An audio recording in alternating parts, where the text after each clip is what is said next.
Un informe reveló que el empleo joven está sufriendo en este momento una crisis porque el 60% son despedidos en su primer año de trabajo. Este es un desafío que enfrenta la llamada generación Z en el mundo laboral, y para analizar no solamente estos datos, sino el contexto en el cual se desarrolla esta información, estamos en comunicación con Lina Zuviría, que es referente en transformación digital, también coach de desarrollo de carrera, licenciada en recursos humanos y speaker. ¿Cómo estás, Lina? Buenas noches. Hola, buenas noches. Muchas gracias por el llamado. Muchas gracias a vos por estos minutos. Y bueno, preguntarte y poder charlar sobre esto, ¿qué es lo que está pasando con la generación Z? Que bueno, le contamos a los oyentes primero que es, esos jóvenes que han nacido entre 1994 y 2006, que hoy tendrían entre 18 y 30 años. Sí. Yo lo primero que diría es, no lo puntualizaría solo en esta generación. Ah, ok. Creo que el gran problema que tenemos es que primero no valoramos la diversidad, ¿no? Y eso hace que en gran parte lo que nos está pasando, claramente lo más fácil, siempre digo, que es puntualizar a los jóvenes, ¿no? Claro. Como si el estudio revela que, que no sé, hay falta de motivación, que hay falta de comunicación, y yo leía el estudio y decía, me gustaría también saber qué hay detrás de eso en las organizaciones cuando encuentran estos argumentos, ¿no? Porque la realidad es que lo que se nos está poniendo cuesta arriba es cómo en una organización conviven distintas generaciones. Nosotros hoy tenemos en el ámbito laboral aproximadamente 4 generaciones que conviven. Sí. La Z, la X, la Y, no importa la denominación, pero tenemos una variedad entre los 18 y los 60 años que hace que claramente la diversidad se pone cuesta arriba, porque para ser diversos también tenemos que respetar al otro, ¿no? Ni eliminarlo ni subestimarlo. Sí, lo que da la sensación con respecto a esto que estás ampliando, que me parece muy interesante, no quedarse con las categorizaciones o las etiquetas de, si naciste, es como el horóscopo, ¿no? Si naciste entre esta fecha y esta fecha sos de tal signo, pero después entra el ascendente, la casa, la luna, el sol, ¿viste? O sea, hay muchas variables y no necesariamente si sos de un signo tenés que ser igual a otra persona, ¿no? Que sea del mismo signo por la fecha. Y me quería quedar con esto detenerme un minuto, con esto que comentabas de cómo muchas organizaciones o ámbitos laborales se quedan con estructuras o dinámicas de trabajo antiguas o de hace años, queriendo responder a necesidades actuales o a un mundo actualizado. Total, y por eso, y con esa reflexión ato la anterior que hiciste, que es perfecta, porque desde el punto de vista sociológico nosotros decimos que una generación es un grupo delimitado de personas que comparten algunas condiciones de sucesos históricos. Claro. Entonces, digo esto porque si no, como decís, es fácil decir, ahí vienen los pibes de 20 que no tienen cero responsabilidad, o ahí vienen los pibes de 18 que lo único que quieren es tener libres los viernes a la tarde. Y yo trabajo como coach, acompaño a directivos de más de 40 años que después de la pandemia, después de los sucesos históricos que estamos viviendo en los últimos años, nos replanteamos la forma de trabajar, nos replanteamos nuestra vida, empezamos a entender, y siempre yo digo, seamos un poquito más buenos entre nosotros, ¿no? ¿Por qué crees que nosotros, que tenemos más de 40, cuando a los 18 años nos dijeron tenés que estudiar algo y eso ibas a hacer toda la vida, y entrabas a laburar a los 18 y te tenías que salir jubilado o con las patitas para adelante, como digo yo? Sí. Eso es lo que nos enseñaron a nosotros. En un suceso histórico, eso no significa ni que esté bien ni que esté mal. Fue el momento que vivimos. Entonces yo digo, esto de categorizar o enjuiciar nos lleva a perder lo que verdaderamente es la diversidad, que es la máxima expresión de innovación que podemos tener en una organización. Claro, y tenés por un lado una persona, no sé, te doy un ejemplo de 50 años, que quizás en la mayoría de los casos, no digo todos, pero en algunos que yo he escuchado, en la pandemia les ha pasado que de tener que laburar remoto o de forma virtual, y lo que te dicen es, siento que no estoy trabajando, Y después tenés un joven de 20 años que no tolera el hecho de trabajar, no sé, de lunes a viernes, en un trasladarse de su casa a un espacio X 8 horas, ¿no? Que no lo toleraría. Tenés como las dos caras de la misma moneda. Sí, tal cual. Y ahí es un poco donde, claro, siempre le digo a las organizaciones, esa cara de la misma moneda, lo que nos pone en jaque es, che, quizás tenemos que revisar los procesos, quizás tenemos que revisar las políticas, cómo atraemos a la gente, cómo la retenemos, cómo la motivamos, porque el mundo nos cambió. Si nosotros seguimos empecinados en seguir gestionando las organizaciones como lo hicimos los últimos 20 años, vamos a perder todos. Y ahí, por eso digo, acá no se trata de que una generación gane y que la otra pierda. Acá se trata de que todos nos complementamos y que tratemos desde ahí impulsar nuevas ideas. Yo siempre le digo a los equipos, che, no cuestionen a las personas, cuestiona un proceso, cuestiona una idea, pero siempre con el espíritu de decir, la diversidad no solo nos une, nos potencia, ¿no? Entonces, ¿cómo hacemos que nuestro día a día, y ahí para todos los que nos escuchan, yo no estoy hablando de una organización de 5.000 empleados, yo estoy hablando en un supermercado, que somos 20 personas y que somos no solo una diversidad de edad, porque también ya a mí me parece que esto está bueno aclararlo. Cuando hablamos de diversidad hablamos de género, de realidades sociales, de pensamientos, ¿no? Creo que la diversidad va mucho más allá que etiquetar a alguien por una edad.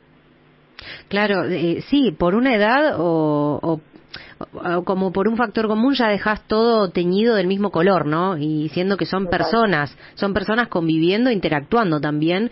Y también es interesante esto de como que tienen también, o se escucha un montón decir, bueno, la generación de cristal, los que no se toleran la frustración, los que no toleran un punto de vista, los que son susceptibles a todo. Este estudio particularmente, una de las cosas que revelaba es que no tenían tanta tolerancia en este grupo de edades, no estamos hablando, a la socialización y a la convivencia en el entorno laboral. ¿Crees que la era digital tiene que ver con esto?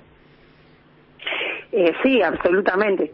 Vivimos en la era digital y las organizaciones estamos llevando adelante todas las transformaciones digitales porque, vuelvo, lo que antes vos ibas a la oficina, estabas 8, 10 horas y estabas abocado solo a un proyecto, hoy hace que la digitalización, vos puedas en tu casa, hay muchos trabajos que, por ejemplo, son súper administrativos, rutinarios, o que necesitas cierto orden de papeles o lo que fuera, que hace que vos podés estar en tu casa haciendo el mismo trabajo y siendo mucho más productiva que si estuvieras en la oficina.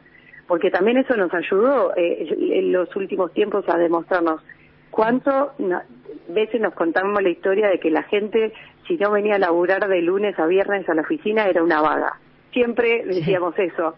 Bueno, nos demostró que la productividad tiene que ver con el sentido que la gente encuentra en el trabajo. Hoy podés tomarte un día en tu casa y sacar muchas más cosas que si estuvieras 2 días en la oficina. Bueno, me parece que se trata de esto, de ir encontrando las mejores dinámicas, no la que más cómodo nos queda, ¿no? Sino la mejor dinámica para la organización, para las personas. Mira, yo hoy justo hablaba con un director que me decía, tienen muchas de generaciones de los 40 para arriba. Hoy era el día de la tradición, ¿viste? El día del acto de los niños en los jardines, en las escuelas y demás. Bueno, y el 60% de sus líderes lo llamaron al director y dijo, mira, voy a estar llegando tarde porque tengo el acto de mi hijo. Y él estaba como asombrado. Y yo le digo, pero claro, antes no había chance. No ocurría llamar a tu jefe y decir, voy a llegar tarde por el acto de mi pibe. No había chance. Yo creo que está bueno siempre que uno, yo por lo pronto yo siempre digo, uno tiene la libertad pero la responsabilidad, ¿no? Entonces creo que está bueno que nos empecemos a repensar cuántas veces decimos que sí, cuántas veces decimos que no, que esto nos permita darnos cuenta, que no son ni ellos ni nosotros, sino que somos un grupo humano tratando de sobrevivir a este mundo que nos quedó y tratando de entender y aprendiendo cosas nuevas. Sí, y también algo que se vive, y yo también tengo amigos, mi entorno familiar de mi edad, primos, mis hermanos, también la característica y una de las cosas que escuchaba, que mencionabas, era esto de, hay una estructura establecida de trabajo y vos te tenés que amoldar a esta estructura para ser funcional, ¿sí? Para X objetivo, sea un producto o un servicio, ¿no? Ahora, ¿qué pasa cuando que esa estructura es rígida y no permite cambiar quizás algunos códigos de comunicación, cuando la falta de motivación es algo normal, porque en los trabajos es así, o sea, no tiene por qué gustarte ni motivarte ni nada, y está bien, donde la queja es normal, donde el aporte de ideas nuevas es signo de que estás compitiendo, que estás queriendo ser mejor que uno o que otro. ¿Qué pasa con eso? Bueno, ahí es un punto interesante que es, mira, cuando los trabajos son rutinarios o tenés una línea de producción y que la gente tiene que ir sí o sí, yo siempre digo, la innovación no es solo una cuestión de sacar un nuevo producto o un nuevo servicio. Lo que nosotros, algunos se acordarán, viste, Chaplin en tiempos modernos, que estaba la peli esa, que íbamos atrás de la máquina, y siempre queríamos que la gente venía a una máquina y tenía que hacer su trabajo e irse. Hoy podemos dar la posibilidad de que esta persona pueda tirar una nueva idea, pueda pensar sobre otros proyectos, empezar a encontrar el sentido, el para qué la gente puede estar. Hemos aprendido que las personas no somos solo lo que hemos estudiado o lo que hemos hecho toda la vida. Volvemos a el enjuiciar, ¿no? Con lo lindo que es, y al cerebro le encanta enjuiciar porque gasta mucho encasillar todo. Y claro, entonces, claro, bueno, vos sos el operario de una automotriz, entonces vas a estar en la línea de producción 4 y usted solo tiene que hacer eso. Y la pregunta es, ¿por qué? ¿Por qué él no puede hacer eso, pero además también puede utilizar parte de su tiempo en repensar un proceso, tirar una idea, cuestionar algo? Bueno, pero para eso todos nos tenemos que animar a que empecemos a pensar en mejoras, en pensar, a estar abiertos, a escuchar, como digo yo, que es lo más barato que tenemos en las organizaciones y que pocas veces lo hacemos, ¿no?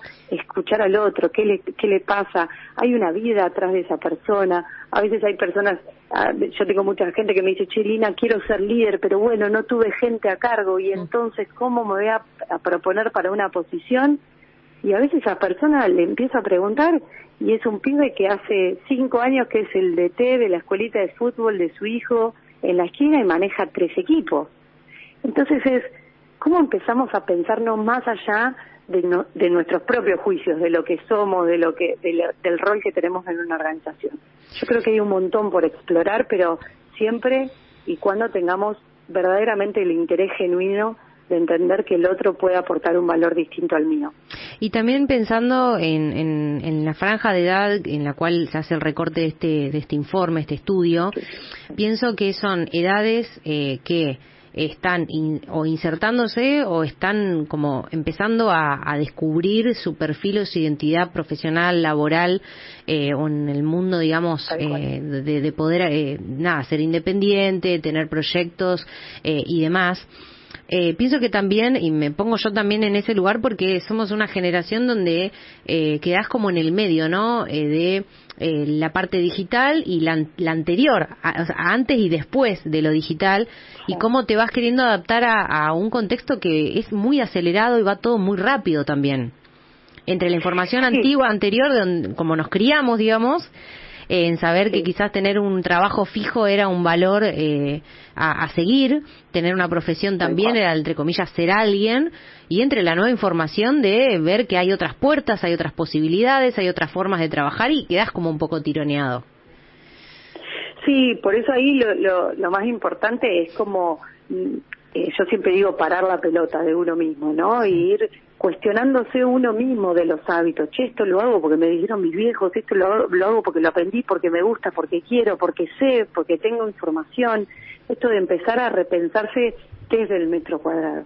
Pero en algo que dijiste recién, que me parece piola compartirlo, tiene que ver con que muchas veces, por ejemplo, esta generación Z, que es la del estudio que estamos abordando, son pibes que acaban de salir de la universidad y que también ahí hay un lugar importante para trabajar, ¿no? Porque este estudio está desde el lugar laboral, pero también las universidades ¿qué pibes, qué generaciones estamos preparando? Claro. Si tenemos pibes que entran al aula, yo te lo digo como profe del último año de Ciencias Económicas, que yo siempre digo, yo entro y yo sé que los pibes tienen más información que yo. Claro. Entonces mi rol como profe no es ponerme a decirle los 10 pasitos, es ayudarlos a tener un pensamiento crítico, claro, a que hagan discusiones, a que sean empáticos, a que tengan conversaciones difíciles. Si total todos siempre, mira, son siempre 150 alumnos que tengo, y le digo, levante la mano quién usa ChatGPT para hacer un trabajo práctico de la universidad.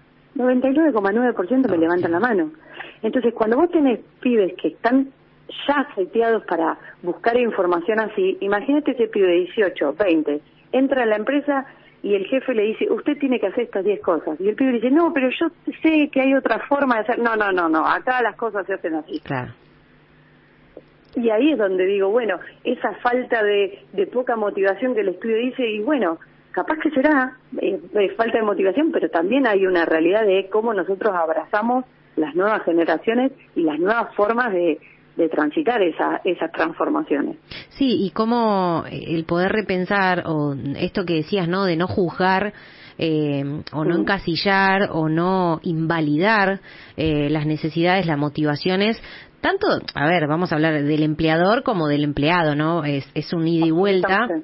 Y cómo eso puede enriquecer no solamente la dinámica de trabajo, sino el servicio o el producto que se está ofreciendo, y cómo a veces nos quedamos ahí, ¿no? Como, bueno, en cómo deberían ser las cosas, pero hasta que se acciona y demás pasa como hay un trecho. Totalmente. Yo siempre cuando acompaño a los equipos digo, nos enseñaron que teníamos que tener distintos puntos de vista. Bueno, yo digo, pasemos a otro escalón. Tratemos de tener distintas vistas de un mismo punto. O sea, tratemos de, si hay que repensar el proceso de compras de la compañía, ¿por qué solo deberían pensar las personas de compras? Si tenemos que repensar el proceso de pago a proveedores, lo que fuera, ¿no? Esto de, hagámoslo lugar, primero incluyamos todas las voces, y después de la inclusión debatamos, escuchamos, desafiemos claramente, y no es que todo le vamos a decir que sí y todo le vamos a decir que no, pero buscar esas aguas grises que me gusta decir a mí, donde no enjuiciamos, escuchamos, no cuestionamos a la persona, sino la idea y el proceso, pero sobre todo ese interés genuino que te decía hoy tiene que ver con plantear todo como un desafío de aprendizaje, ¿no? Como recién decías, empleado o empleador, no se trata de títulos, es pensar que el otro lo aprendió distinto, y desde ahí empezar a escuchar para ver cómo llegar todos a un mismo punto de vista. Lina, ¿dónde te pueden encontrar los oyentes en redes sociales? En @LinaSubiría, ahí tanto en Instagram como en LinkedIn, ahí tiro algunas pistas para las transformaciones, así que todos los que me quieran seguir, bienvenido sea, y seguimos conversando por ahí. Qué bien, hay que seguir conversando y mucho, te digo. Gracias, Lina, un abrazo grande. Un placer, muchísimas gracias. Estábamos en comunicación con Lina Subiría, referente en transformación digital, coach de desarrollo de carrera, licenciada en recursos humanos y speaker, acompañándonos a pensar de otra forma qué pasa con el empleo joven y la llamada generación